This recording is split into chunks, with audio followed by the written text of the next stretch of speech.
congratulations on reality show. Thank you. Thank you. I've watched the trailer a good few times, and actually, it makes me obviously I can't watch it when it at the moment when it airs on TV over there. So I'm just gonna have to sit it out and wait until the UK airing. It'll be there. It'll be there soon enough. I'm very much looking forward to it. Thank you. So I'm starting from the beginning, for the benefit of readers who may not yet be familiar with the show. What is reality show about? Reality show is a very dark satire about the world of reality television, and it follows a reality show producer named Mickey Wagner, who I actually play. And Mickey Wagner has what he believes is a brilliant idea to reinvent reality television. He's going to reboot reality. Um, he knows better than anybody that reality shows are all fake. They're all staged. Everything in them is written by writers and producers. And he knows because he's produced tons of successful reality shows. But he's sick of how phony they are. And he wants to produce a reality show now that is genuinely real. He wants to throw all the idea of everything being contrived out the window, and he wants to photograph real life. He feels that that would be revolutionary, that reality television actually reflects reality. And the way he's going to do that, he's going to pick an all-American family, and he's going to put them under all-encompassing surveillance without their knowledge. He's going to hide cameras all over their house. He's going to hide cameras all over their cars and all over their work. He's going to follow them everywhere they go with a team of surveillance experts filming them from, cars and long-range cameras and hat cams and glasses cams. Everything they do is going to be captured. And he feels that not being aware that there's a camera in their face and not knowing that they're the subjects of a show, that will elicit a much more compelling product. That the real life human drama that emerges will be far more fascinating than anything a team of Hollywood writers and producers could cook up. Unfortunately, he finds out very quickly that they're boring. That this is exactly why reality shows are manipulated, because people just aren't as dramatic as they need to be week after week. Yeah. So he little by little starts to betray his own conceit and starts to inject conflict into their lives, just to spice up the show a little bit. And every little bit keeps working, so he keeps pushing it more and more and more. Now, the people have no idea why all this bad luck seems to be befalling them out of nowhere. But Mickey Wagner is thrilled because the show keeps getting better and better the more conflict he throws in their paths. And it starts to get very dark as the family starts to spiral out of control. And Mickey Wagner's rationalization, of course, is that no matter how bad it gets, and it gets pretty bad, that all will be forgiven in the end, because once the episodes start airing and these people are rich and famous, that fame will heal all wounds. Now, this isn't your first project that is based around surveillance. Because a couple of years ago, you had your series Look, which also aired on Showtime, and before that, your film of the same name. And I guess even going back to Welcome to Hollywood, actually to a degree, that whole kind of documentary aspect.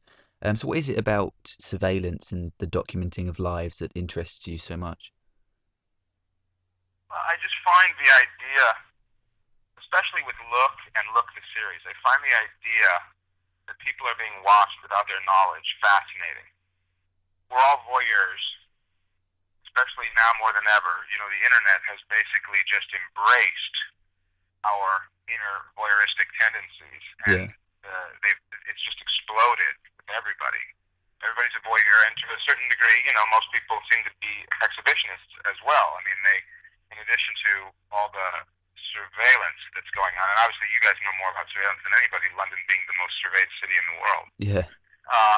But this awareness that everything is being photographed, people's behavior has changed to be, very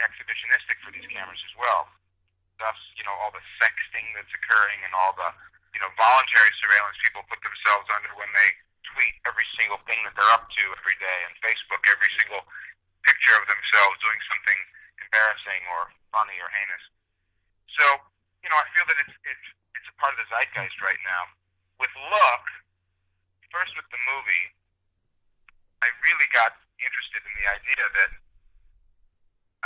everybody is caught by so many surveillance cameras every day. In America, it's about 300 times a day. I know in London it's many, many more than that. And I thought, well, what if somebody had access to all the footage, that all the surveillance footage, and what if the story of your life could unfold just from a culmination of all these surveillance cameras? And that's how Look came about. I actually got a red light ticket from a red light camera here in Los Angeles, and they send you the ticket along with the photograph of yourself running the light. And I thought it was very intrusive.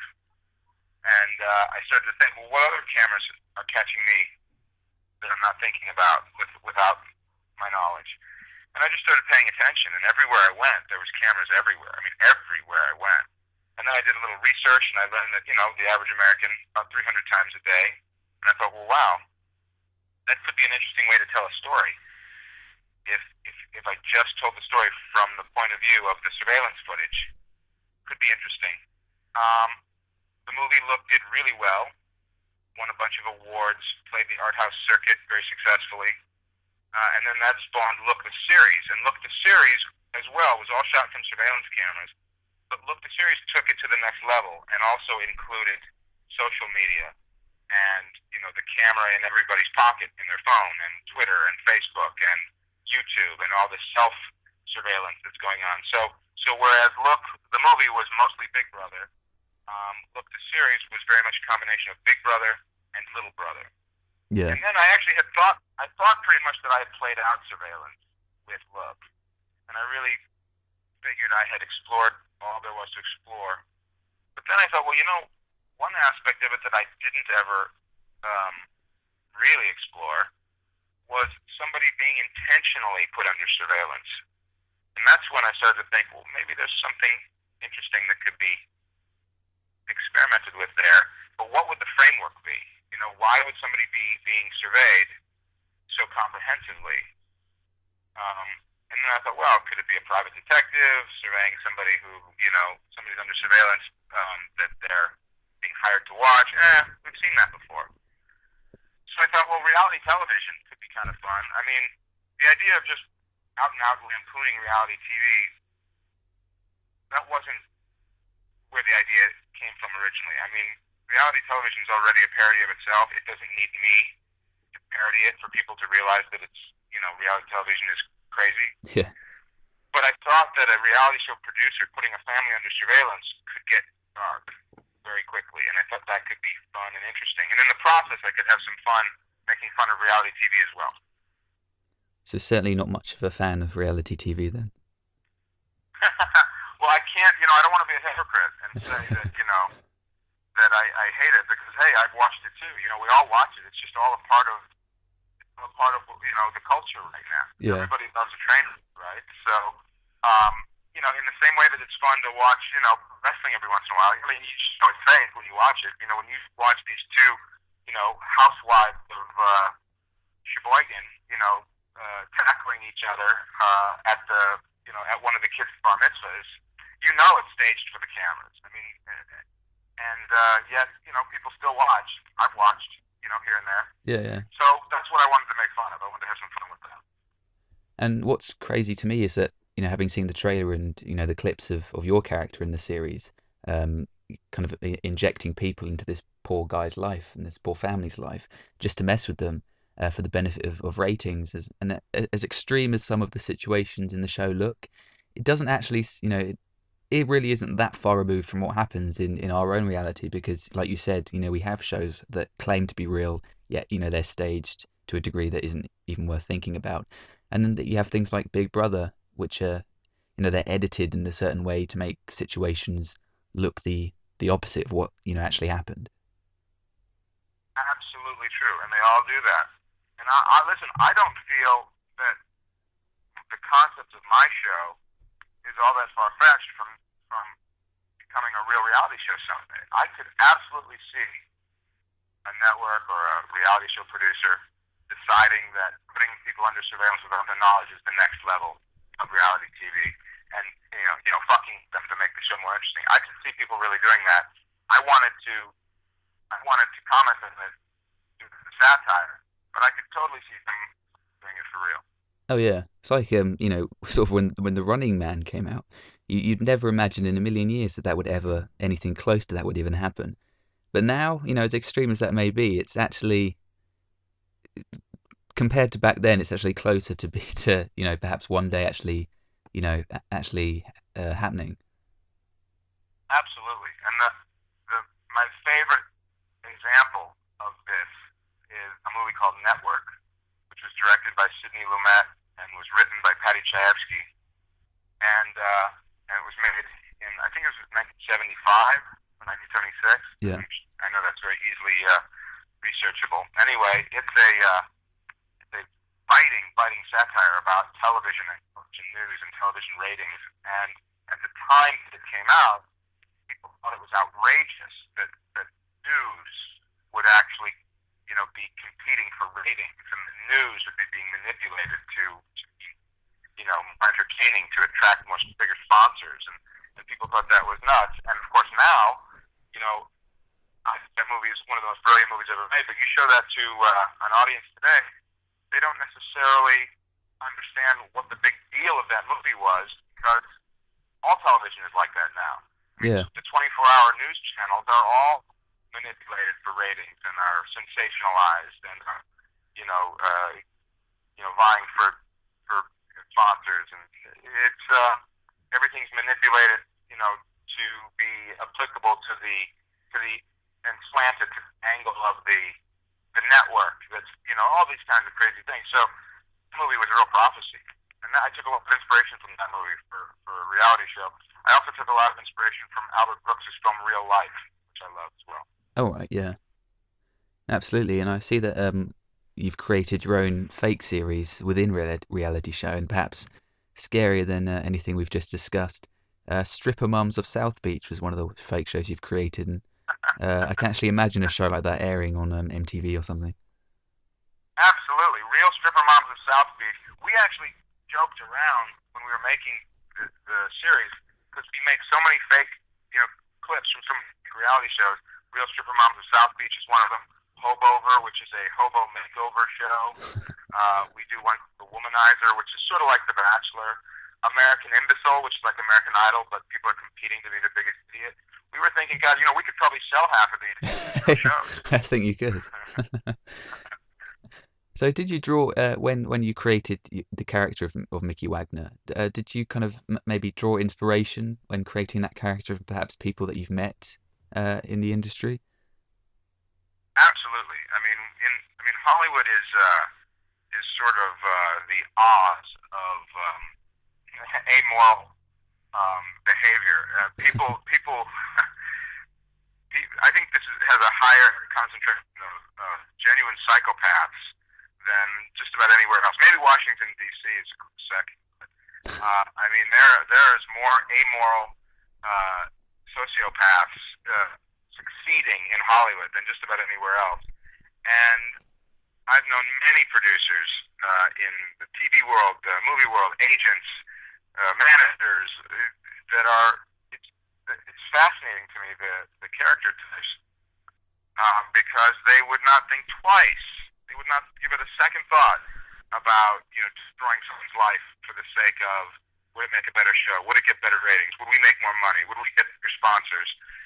It's not that they're immoral. It's not that they're thinking, this is terrible, I'm betraying my moral core, but I'm going to do it to get rich.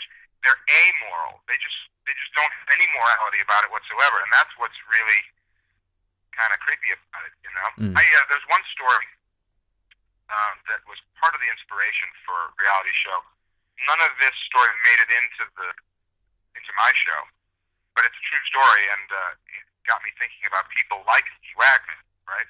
So a friend of mine had been working on a reality show, where they recreate actual 911 calls. I don't know if London has 911. Do you have 911? Yeah, similar 999 over here. Okay, okay, so it's the same concept. So what they do is they would take a recording of a 911 call, and then they would reenact it while listening to the call, and then they'd interview the people involved. And the 911 call involved a horse that had fallen down a ravine that needed help getting out, and they brought a helicopter in, strapped the horse to the helicopter, and helicoptered the horse out of the ravine to safety on the level land. So in shooting the recreation, the horse fell out of the harness and plummeted hundreds of feet to its death. Right?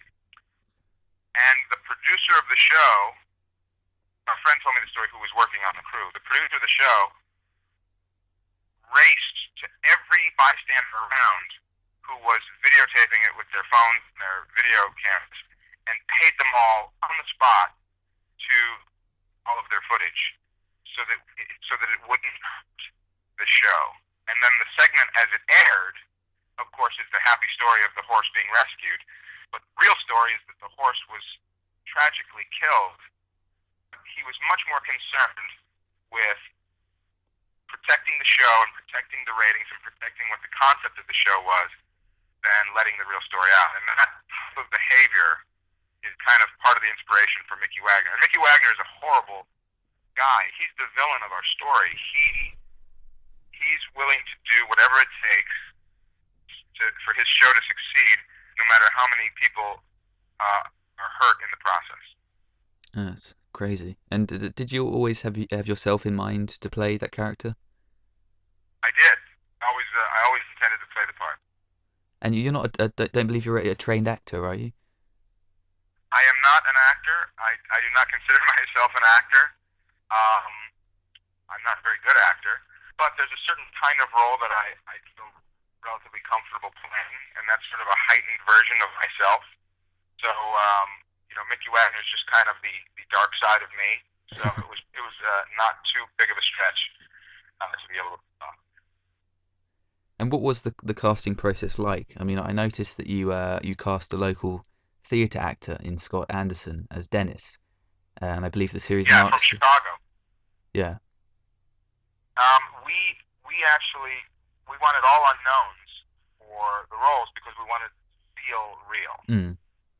So we looked everywhere where you're hoping that undiscovered talent are there working, waiting to be discovered. So we checked local theater. We checked, we asked all the agencies, who do you have that's good that has never made it, that's looking for their break? Who are the young up-and-comers that have just come to town? It's easier to find young talent that are undiscovered because they're new to town, they haven't been discovered yet, and the girl who plays, the family's made up of Dennis Warwick, the dad, played by Scott Anderson. And we found Scott. He was a theater actor in Chicago who sent us a YouTube link of his audition. And he was just so good, he got the part. We sent it in as a lark based on the suggestion of our production designer who, the production designer, Brett Snodgrass, and myself, we went to high school together in Chicago. So he told me, yeah, I know an actor in Chicago who's really good. Why don't I have him send in an audition? He did an audition, put it on YouTube, sent us the link, and he got cast. We called him up. We said, guess what? You're going to be the lead in the Showtime series. He was blown away.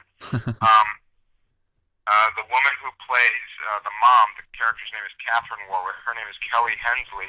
She actually, of everybody, had a legitimate career. She was on a soap opera called As the World Turns for many, many years. And we said to her, you're too hot, for one, to be believable as this character. This mom needs to be much more frumpy and much less in touch with her sexual side. And, we fear people may recognize you. And she said, well, let me frumpy up and let me go in disguise and let me transform. And I promise you, nobody will know it's me. And she was right. She put on a wig and glasses and she wardrobe and she gained weight. I mean, she just completely transformed into another character, which was amazing.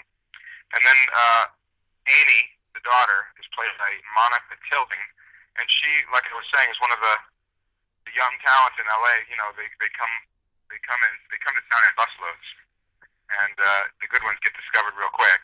And we got real lucky in that we discovered Monica real quick because she's definitely going to be a star. And then all the rest of the cast, it took months to cast because you know to find really good people Yeah. is tough. But we found all really good people. We got really lucky. I think it's an excellent decision to cast unknowns because, like you said, I think it boosts the element of realism. And I mean, I guess like a horror film, in a way, something is taken away from the unpredictability. I think if you have, famous faces as the protagonists. Absolutely, I completely agree. So how do you find working in television differs from making films? Um, it's pretty different.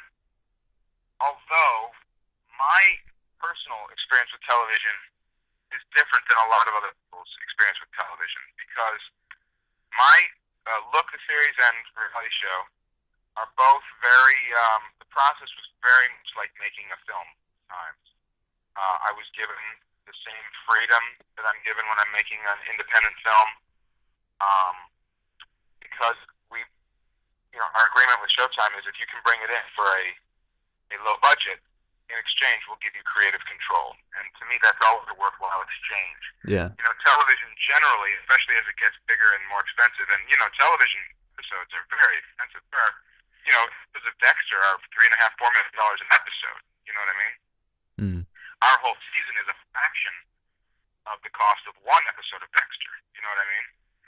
So, um, the more money that's spent on a show like that, and the more money that's spent on advertising a show like that, and then you start getting into, that's Showtime. You start getting into network shows like, NBC shows and CBS shows, even bigger money, bigger PR budgets.